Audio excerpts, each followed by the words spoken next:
Now we're in a Mercury retrograde as we begin the week of November 10th through November 16th. And there's a lot of water going on. We kind of go in and out of grand water trines, although I see, again, I'm not like a really exact mathematical astrologer. The feel of the month for me is very, very watery. So personally, I would say there's a grand water trine for the rest of the month.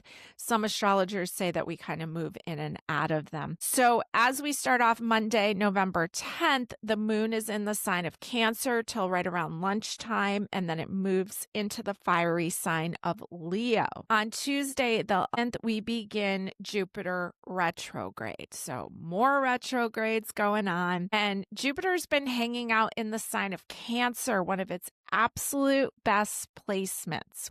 I think it's called Exalted in Cancer. And all us Cancers, I'm a Cancer rising, we're all excited for Jupiter because Jupiter is such a benevolent planet. It's considered the planet of luck, blessings, and expansion.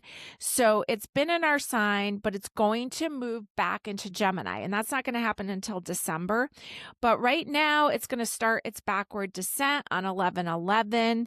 So Jupiter, I've heard that like Jupiter and Saturn are the planets that test us. Like Saturn's supposed to like test us during hard times, and Jupiter kind of like gives us good things and then kind of tests us to see if we're grateful. So that's an interesting way to look at it. And as Jupiter retrogrades, so even it's almost like keeping gratitude during even as hard times come.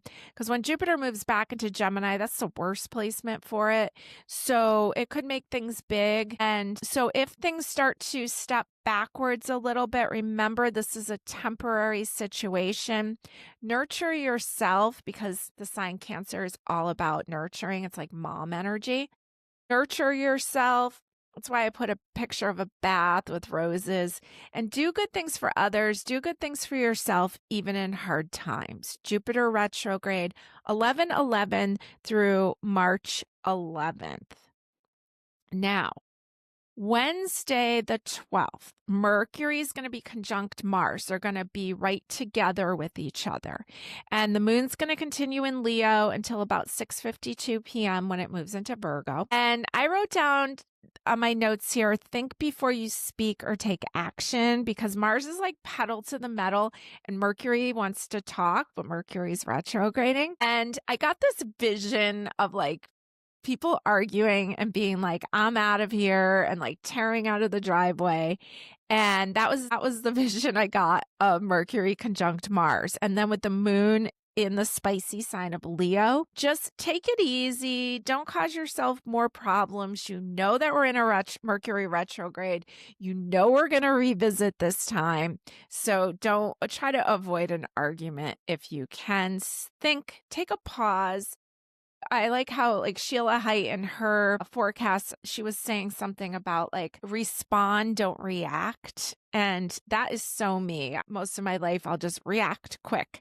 And it's like responding, you can take a breath, you can slow down, you can think about what your response is. And so, yeah, respond, don't react, especially on Wednesday, the 12th. Now, we stay with the moon in Virgo on the Thursday, the 13th, and Friday, the 15th, into Saturday early in the morning. Now, remember, the sun's in Scorpio, which is very much about precision and detail, and so is Virgo. So you can get a lot done. It's a great time to get paperwork done. It's a great time to look at the details of things. Now, technically, the grand water trine is on Sunday, the 16th. It's between Jupiter of luck, blessings, and expansion, the sun, the heart, the life force, Neptune and Saturn, which are together in Pisces. Okay. Saturn is responsibility. Neptune is like the dream, the creative energy. So there's a lot of really watery. It can make us really emotional, but it can also make us really creative. And it's a great time to just take some extra rest, especially on Sunday, the 16th. When the moon is in the harmonious sign of Libra. So maybe you have a nice sleep in on Sunday morning, or do some beautiful things with the social Venus sign of Libra on Sunday. Now, I had pulled a couple cards here, hadn't looked at any of them yet. Also going to roll some dice here for you for this week ahead. And we rolled Neptune in this, oh, I'm sorry, actually that's Pluto in the sign of Aquarius in the 12th house. So Pluto, ruler of Scorpio, in the cutting edge sign of Aquarius in the 12th house, Pisces house. So it's kind of back and forth here. It's like Pluto, transformation, change, power in Aquarius, which is like eccentric, it's going to do what it wants. It's large groups of people, humanitarian efforts. In the 12th house, which is Pisces house that wants to retreat. It also wants to break some karmic cycles. So you've kind of got some energy here to help you break some cycles and to help you move into your uniqueness. Let's see what the cards have to say.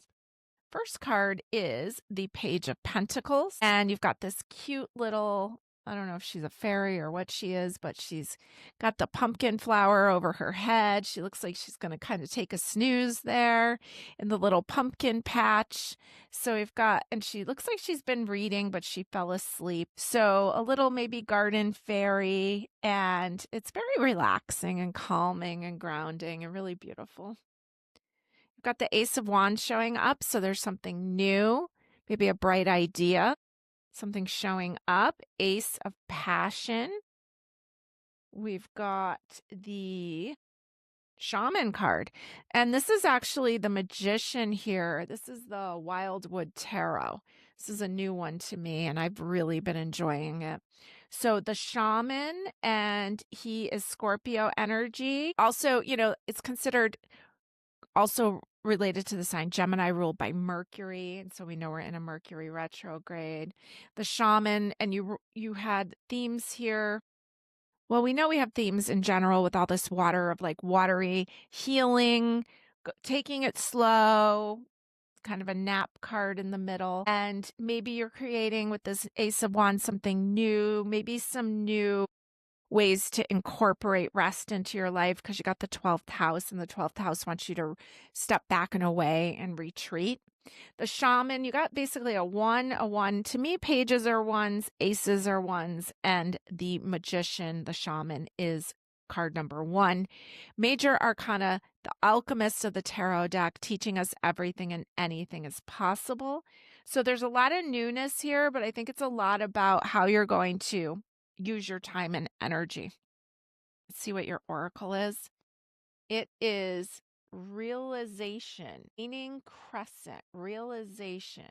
Okay, and it's like, is it a 1? No, it's a 3. But there's this keyhole, and she's looking out this gigantic keyhole, and she's realizing, okay? So, and it's a 3, which to me is a foundation number. I think you're just building the foundation of a life that includes a little bit more rest so that you can create the magic that you're looking to make.